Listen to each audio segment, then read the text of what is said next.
et on a parlé tout ce qu'on doit faire dans la tefila, c'est-à-dire qu'on a dit le matin de Erev Rosh Hashanah, dans les Selichot, on ne dira pas Tahanoun, puisqu'il y a déjà Alot HaShachar.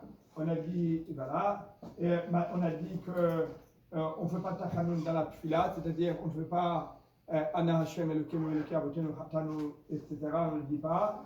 On ne dit pas aussi dans la tefila, la Menasiach Mizmor, les Davidian Hashem Beyom Tzara, on ne dira pas ça.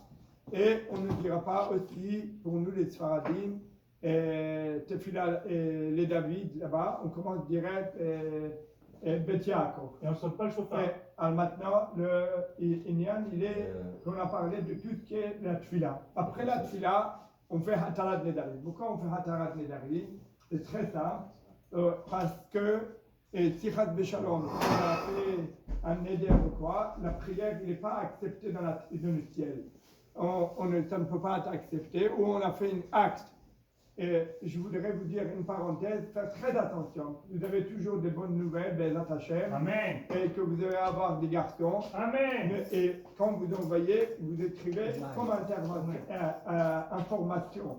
Pas autant qu'on appelle ça, je t'invite. Parce que s'il est invité et il ne peut pas venir, il est béni 12. Il reste dans une quarantaine dans le ciel. Donc, justement pour ça qu'il faut faire Hatarat Nedarim. Hatarat Nedarim, que HaKadosh Baruch Hu, il nous pardonne parce qu'on ne pouvait pas aller. C'est pas qu'on n'a pas voulu être Mistaref la mitzvah.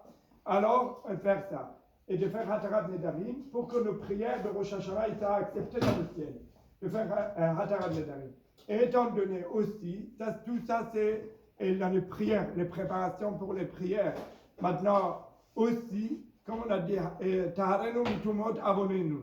Purifie-nous de mitumot, de impureté, avonenu de nos péchés. Alors il a dit Yosef Chaim Zenenfeld, extraordinaire, en parlant de mikvé. Et nous, au Erev Rosh Hashanah, on va au mikvé. Mais Rabbi Yosef Chaim Zenenfeld, il disait que pour les hommes, c'est bien d'aller toute l'année au mikvé. On lui a dit pourquoi. Il a dit, si quand quelqu'un il veut se convertir, il dit au mikvé, il devient Ben Israël parce qu'il est parti au mikvé, un Ben Israël qui va au mikvé, le Kol Shechem qui sera encore plus qu'un Kadosh et Tahor, bien sûr.